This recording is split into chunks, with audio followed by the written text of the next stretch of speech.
Hello दोस्तों, this is Manish Saini. तो आज हम बात करेंगे यहाँ पर उत्तराखंड लोक सेवा आयोग ने यहाँ पर नई वैकेंसी रिलीज की है। और जो हमारे पास यहाँ पर नई वैकेंसी है वो लोअर पीसीएस की है। ठीक है, लोअर पीसीएस की नई वैकेंसी यहाँ पर जो है वो रिलीज की है उत्तराखंड लोक सेवा आयोग ने एग्जाम के लिए। ठीक है, आपके लिए एक ग्रेट अपॉर्चुनिटी है। ठीक है, तकरीबन 113 के आसपास वैकेंसी निकली है, तो वो मैटर नहीं करेगा। हम बात करेंगे यहाँ पर, देखो एक अपॉर्चुनिटी बनती है, जब भी कोई पोस्ट आती है तो किसी ना किसी के लिए अपॉर्चुनिटी बनती है, तो उसमें आपका नाम भी यहाँ पर हो सकता है। ठीक है, तो यहाँ पर जो है पोस्टें काफ़ी कम हैं लेकिन आई हैं, ये अच्छी बात है। जो आयोग है वो अपने कहे पे चल रहा है। ठीक है, कहे पे चल रहा है और हर साल जो है अब वैकेंसी यहाँ पर आने वाली है। लोअर पीसीएस भी आया है, समीक्षा अधिकारी भी आएगा और आपका प्रॉपर अपर पीसीएस भी यहाँ पर जो है वो निकलेगा। तो ये मान के हम चल रहे हैं कि आप अपनी तैयारी जो है वो सही दिशा में रखें, तो आने वाला समय जो है वो ग्रेट अपॉर्चुनिटी का यहाँ पर लेकर आया है। ठीक है, बात करेंगे यहाँ पर जो लोअर पीसीएस के लिए यहाँ पर जो रिक्रूटमेंट किया है आयोग ने, उस पर चलते हैं और देखते हैं यहाँ पर कौन कौन सी चीज़ें हमारे लिए यहाँ पर वो महत्वपूर्ण होने वाली हैं। ठीक है, और हम बात करेंगे, चैनल पर अगर आप नए हैं तो प्लीज़ सब्सक्राइब करें, अपने दोस्तों के साथ शेयर करें। आप शेयर करते हैं, सब्सक्राइब करते हैं तो हम भी यहाँ पर मोटिवेट होते हैं जानकारी आप तक पहुँचाने के लिए। You can also join us on Telegram. Telegram पर जो हमारा चैनल है वो अभ्यास एकेडमी के नाम से ही है। इसका लिंक आपको नीचे मिल जाएगा, आप वहाँ से भी हमको जो है ज्वाइन कर सकते हैं। ठीक है, तो अगर मैं बात करूँ, ये जो आपका लोक सेवा आयोग ने जो यहाँ पर रिक्रूटमेंट निकाला है लोअर पीसीएस के लिए, 13 दिसंबर इसकी विज्ञापन की तिथि थी यहाँ पर। और ऑनलाइन आवेदन करने की जो लास्ट डेट है वो 4 जनवरी है। ठीक है, 4 जनवरी तक आप ये फॉर्म अपने जो हैं फिल कर सकते हैं। ठीक है, और आपके लिए जो संशोधन के लिए इसमें जो है टाइम मिलने वाला है वो क्या होगा, 10 जनवरी तक आप इसमें जो है संशोधन करने की तिथि प्रारंभ होगी और 20 जनवरी तक आप कर सकते हैं। ठीक है, ये पूरा यहाँ पर सिनेरियो था। ये कुछ बेसिक चीज़ें हैं यहाँ पर जो आपको पता होनी चाहिए। अगर मैं बात करता हूँ यहाँ पर कि मुख्य परीक्षा का जो आयोजन है वो आपके हल्द्वानी और हरिद्वार 2 सिटी में यहाँ पर रखा गया है मुख्य परीक्षा का आयोजन। ठीक है, ये कुछ बेसिक चीज़ें हैं जो आपको यहाँ पर पता होनी चाहिए। ठीक है, अब हम बात करते हैं यहाँ पर कितनी वैकेंसी हैं। ठीक है, बात करेंगे इसके सिलेबस के बारे में भी कि कैसा कैसा सिलेबस यहाँ पर रखा गया है, और बात करेंगे कि कैसे आपको यहाँ पर प्रिपरेशन करनी है इस पूरे सिलेबस के हिसाब से। ठीक है, चैनल पर नए हैं तो प्लीज़ सब्सक्राइब करें। ठीक है, तो कुल मिलाकर बात करते हैं, कुल जो यहाँ पर संख्या रखी गई है 113 पोस्टें यहाँ पर जो हैं लोअर पीसीएस की निकली है। जो वैकेंसी हैं उनकी संख्या घट बढ़ भी सकती है। ठीक है, तो आप नॉर्मल से जानते ही हैं। बात करेंगे अब यहाँ पर कि नायब तहसीलदार के कितने पद हैं। ठीक है, नायब तहसीलदार के कुल मिलाकर यहाँ पर 36 पद यहाँ पर निकाले गए हैं नायब तहसीलदार के। ठीक है, ओबीसी की बात करते हैं तो 5 हैं, और एससी की बात करते हैं यहाँ पर तो 8, और एसटी की जो है यहाँ पर 2 सीटें जो हैं यहाँ पर रखी गई हैं। ऐसी बात करते हैं हम डिप्टी जेलर की, ये भी बढ़िया पोस्ट है, तो 17 पोस्टें यहाँ पर आपकी डिप्टी जेलर की हैं। सप्लाई इंस्पेक्टर की यहाँ पर 36 पोस्टें हैं। ठीक है, अलग अलग डिवाइड किया हुआ है यहाँ पर। ये आप जो है यहाँ पर देख सकते हैं पूरा जो सिलेबस, पूरा जो सिलेबस भी डिस्कस करेंगे और साथ साथ नोटिफिकेशन को भी जहाँ हम सही से यहाँ पर रीड करने वाले हैं। ठीक है, ऐसे ही अगर बात करते हैं हम, जो मार्केटिंग जो इंस्पेक्टर है उसकी 6 पोस्टें यहाँ पर हैं। ठीक है, लेबर इन्फोर्समेंट ऑफिसर की भी 5 पोस्टें हैं, आबकारी निरीक्षक की भी 5 पोस्टें हैं। ठीक है, ज्येष्ठ गन्ना विकास निरीक्षक की भी 2 पोस्टें यहाँ पर हैं, तो खंड सारी निरीक्षक की भी 3 पोस्टें हैं। तो ये क्राइटेरिया यहाँ पर रखा गया है। ठीक है, अब हम बात करते हैं क्या क्या बेसिक रिक्रूटमेंट रखे गए हैं, क्या क्या रिक्वायरमेंट यहाँ पर होनी चाहिए आपकी जो नायब तहसीलदार पद के लिए। ठीक है, नायब तहसीलदार 36 पद यहाँ पर रखे गए हैं कुल मिलाकर। ठीक है, और किसी विश्वविद्यालय से स्नातक यानी सिंपल ग्रेजुएशन वाला भी जो है वो नायब तहसीलदार यहाँ पर बन सकता है। ठीक है, तो वो भी आपको जो है यहाँ पर पता होना चाहिए। नायब तहसीलदार जो है 36 पद वाला भी यहाँ पर बन सकता है। डिप्टी जेलर या उप कारागार पाल की बात करते हैं। ठीक है, तो यहाँ पर भी क्या है, स्नातक की उपाधि रखी गई है, सरकार द्वारा समकक्ष मान्यता प्राप्त यहाँ पर वो जो है बन सकते हैं। ठीक है, कुछ एडिशनल इंफॉर्मेशन जैसे देवनागरी लिपि का कार्यकारी ज्ञान आपको यहाँ पर होना चाहिए। कुछ एडिशनल इंफॉर्मेशन भी आपको यहाँ पर जो है प्रोवाइड की जा रही है। ठीक है। फिर हम बात करते हैं सप्लाई इंस्पेक्टर की बात करते हैं, तो वही है कि आप जो है सिंपल ग्रेजुएशन वाला भी जो है यहाँ पर क्या है, सप्लाई इंस्पेक्टर जो है वो यहाँ पर बन सकता है। ठीक है। तब हम बात करते हैं यहाँ पर विपणन यानी मार्केट जो इंस्पेक्टर है वो भी यहाँ पर क्या है, सिंपल ग्रेजुएशन मांगी गई है। ठीक है, तो ये भी यहाँ पर महत्वपूर्ण होगा। फिर अगर मैं बात करूं यहाँ पर जो आपका श्रम प्रवर्तन अधिकारी हैं, यहाँ पर भी सिंपल ग्रेजुएशन मांगी गई है। आबकारी निरीक्षक के लिए भी सिंपल ग्रेजुएशन मांगी गई है। ठीक है। ऐसे ही बात करते हैं हम यहाँ पर जो ज्येष्ठ गन्ना विकास अधिकारी है, तो यहाँ पर कृषि में जो है उसकी ग्रेजुएशन मांगी गई है। अवसर अभ्यर्थी जो कृषि विज्ञान में स्नातकों यानी एमएससी वाले होंगे तो उनको कुछ एक समूह एक मान के तौर पे यहाँ पर अतिरिक्त अधिमान यहाँ पर दिया जाएगा।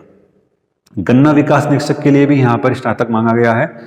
ठीक है। खंडसारी की बात करते हैं तो स्नातक की उपाधि और देवनागरी लिपि में यहाँ पर ज्ञान उनको होना चाहिए। ठीक है। आयु की बात करते हैं तो जो यहाँ पर आयु रखी गई है वो न्यूनतम आयु यहाँ पर 21 साल है और अधिकतम कितनी है, 42 साल है। ठीक है। ओबीसी, एससी और एससी एसटी, ठीक है, इनके लिए कैटेगरी वाइज आपको जो है आयु में छूट यहाँ पर मिलती है। ठीक है। वो आपको पता ही होगा कि किस हिसाब से यहाँ पर कितनी छूट जो है वो रखी गई है। ठीक है। बात कर लेते हैं हम अनुसूचित जाति जनजाति और उत्तराखंड अन्य पिछड़े वर्ग के लिए अधिकतम आयु में 5 वर्ष की छूट। ठीक है। 5 वर्ष की छूट जो है वो यहाँ पर अनुमान्य है। ठीक है, ये आपको पता ही होगा। ठीक है। जो दिव्यांगजन है उनको जो है 10 वर्ष की छूट यहाँ पर प्रोवाइड की गई है। तो यहाँ पर जो महत्वपूर्ण इंफॉर्मेशन थी वो हमने यहाँ पर जो है डिस्कस करी पूरी। अगर बात करता हूँ सिनेरियो के बारे में, अब हम चलते हैं और बात करेंगे यहाँ पर सिलेबस के बारे में कि कैसा कैसा सिलेबस यहाँ पर जो है वो अब होने वाला है। ठीक है, सिलेबस के बारे में बात करेंगे। सिलेबस जो है हमारे पास वो यहाँ पर संशोधन का समय भी आपको जो है वो मिलने वाला है।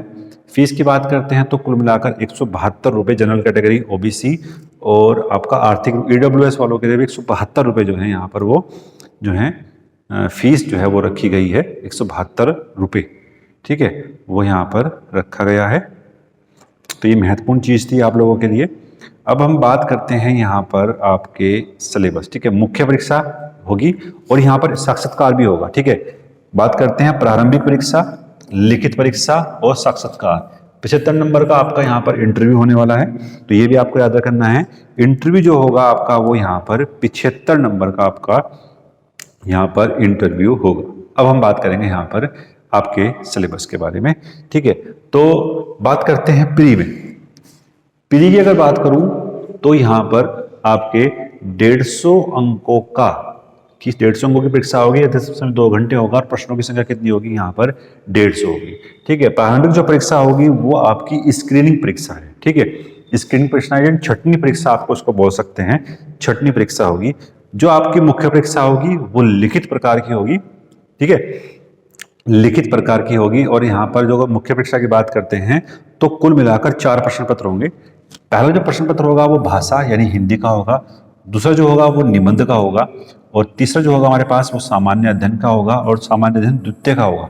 ठीक है, 200 के होंगे और 100 का यहाँ पर ये होगा। तो कुल मिलाकर 600 प्रश्नों 600 अंक यानी 600 मार्क्स के आपके जो है ये पेपर यहाँ पर होने वाला है मेंस का।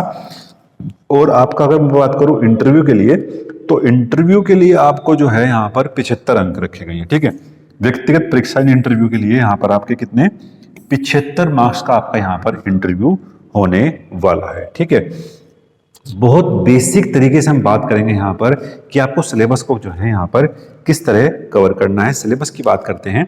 ठीक है, सिलेबस की अगर मैं बात करूँ यहाँ पर तो ये हमारे पास सिलेबस हो गया यहाँ पर किसका, प्रारंभिक परीक्षा का। ठीक है, सामान्य अध्ययन का परीक्षा का जो सिलेबस है वहाँ पर कुल प्रश्न जो होंगे, देखो अगर मैं बात करूँ जो यहाँ पर प्रारंभिक परीक्षा का जो हमारा एक पेपर होगा, जो एक पेपर होगा यहाँ पर अधिकतम अंक यहाँ पर उसके जो हैं वो 250 अंक होंगे। तो ये 2 पोर्शन में यहाँ पर डिवाइड किया गया है। एक तो जो हो गया हमारा यहाँ पर खंड फर्स्ट, वो हो गया हमारा यहाँ पर सामान्य अध्ययन का।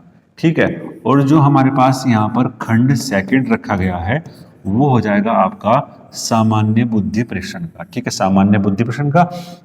जो यहाँ पर सामान्य अध्ययन का जो होगा उसके जो हैं 100 प्रश्न होंगे और 100 ही क्या होंगे, मार्क्स होंगे। यहाँ पर जो सामान्य बुद्धि परीक्षण है इसके जो हैं वो 50 प्रश्न होंगे और 50 ही क्या होंगे, इसके जो हैं अंक रखे गए हैं। तो कुल मिलाकर 150, तो 150 मार्क्स का आपका ये यहाँ पर हो जाता है आपका पेपर, ठीक है। और अगर मैं बात करूं यहाँ पर आपका पेपर जो है, जो आपका प्री है वो बिल्कुल सेम ऐसा ही है जैसा आपका समीक्षा अधिकारी का यहाँ पर हुआ था, ठीक है। दोनों ही यहाँ पर सेम है, समीक्षा अधिकारी और लोअर पीसीएस का प्री, ठीक है। सामान्य विज्ञान और कंप्यूटर संबंधित जो सामान्य जानकारी है, आधारभूत जानकारी है, उसके प्रश्न आपको देखने को मिलेंगे। भारत का इतिहास और भारतीय राष्ट्रीय आंदोलन के प्रश्न आपको यहाँ पर देखने को मिलने वाले हैं। भारतीय राज्य व्यवस्था और अर्थव्यवस्था के प्रश्न भी आपको देखने को मिलेंगे, ठीक है। अगर मैं बात करूं आपको किस तरीके से प्रिपरेशन करनी है, ठीक है। सामान्य विज्ञान की अगर बात करते हैं तो आप जो हैं लुसेंट की स्पेशल विज्ञान वाली जो बुक है वो यहाँ पर पढ़ सकते हैं, और लुसेंट की ही कंप्यूटर वाली जो बुक है वो दोनों बुक यहाँ पर आप इसको जो है लुसेंट की प्रिपेयर करता हूँ। भारत का इतिहास और राष्ट्रीय आंदोलन की बात करते हैं। अब देखो भारत के जो इतिहास है उसको मैं 3 भागों में यहाँ पर डिवाइड करता हूँ। एक तो हमारे पास हो गया यहाँ पर प्राचीन भारत, और एक हो गया हमारे पास यहाँ पर मध्यकालीन भारत, ठीक है, और एक हो गया हमारे पास यहाँ पर आधुनिक भारत, ठीक है। अगर मैं इसको डिवाइड करता हूँ 3 भागों में तो 3 पोर्शन मुझे दिखाई पड़ते हैं।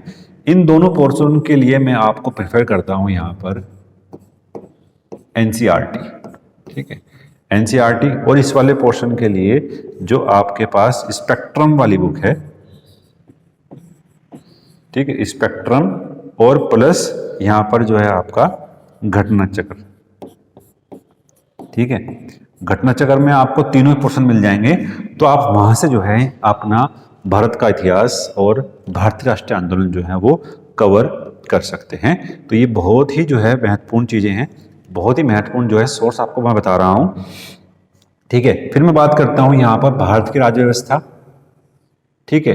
तो इसके लिए एकमात्र जो बुक है वो कौन सी है, लक्ष्मीकांत है, लक्ष्मीकांत आप कर सकते हैं, और साथ साथ आप जो है यहाँ पर लुसेंट भी पढ़ सकते हैं, ठीक है, लुसेंट भी यहाँ पर पढ़ सकते हैं। अर्थव्यवस्था की अगर बात करता हूँ तो मुरनाल सर के नोट्स और प्लस आप यहाँ पर घटना चक्र, ठीक है, मुरनाल सर के नोट्स और घटना चक्र जो है आप यहाँ पर पढ़ सकते हैं। भारत की राज्य व्यवस्था के लिए भी आप यहाँ पर जो है इसके साथ जो है घटना चक्र भी लगा सकते हैं, ठीक है, घटना चक्र भी लगा सकते हैं। अर्थव्यवस्था की बात करते हैं तो मुरनाल सर के नोट्स जो इंग्लिश मीडियम में है वो यहाँ पर आप पढ़ सकते हैं, ठीक है। अगर मैं बात करूँ भारत के भूगोल के बारे में, तो जो भारत का भूगोल जनांकिकी है यहाँ पर, तो उसके लिए आप यहाँ पर एनसीईआरटी प्लस घटना चक्र, ठीक है, प्लस घटना चक्र, ठीक है, ये आप जो है यहाँ पर पढ़ सकते हैं।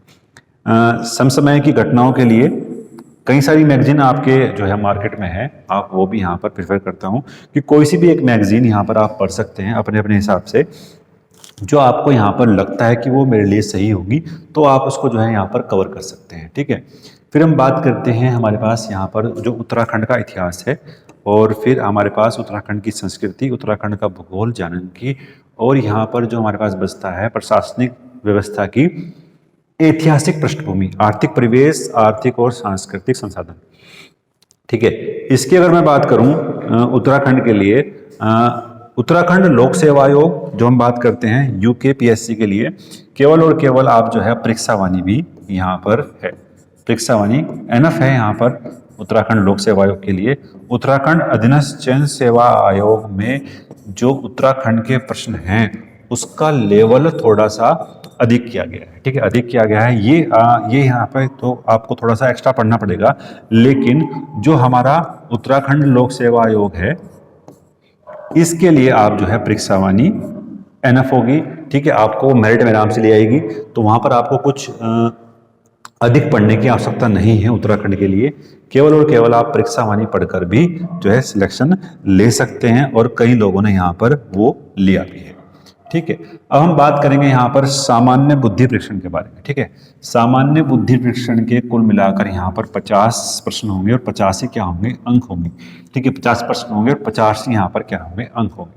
ठीक है, ये आपके सिलेक्शन में एक महत्वपूर्ण भूमिका निभाने वाला है। ठीक है, क्योंकि मैंने देखा है कि तकरीबन जो सिलेक्शन लेने वाले बंदे हैं वो इसका क्या है, यहाँ पर सही यूज करते हैं और अधिक से अधिक जो है कवर करते हैं पोर्शन को। ठीक है, अगर मैं बात करूं यहाँ पर आपका दो तरीके से हम इसको डिवाइड करेंगे, सामान्य बुद्धि परीक्षण को दो तरीके से डिवाइड करेंगे। यहाँ पर आपका मैथ और प्लस रीजनिंग।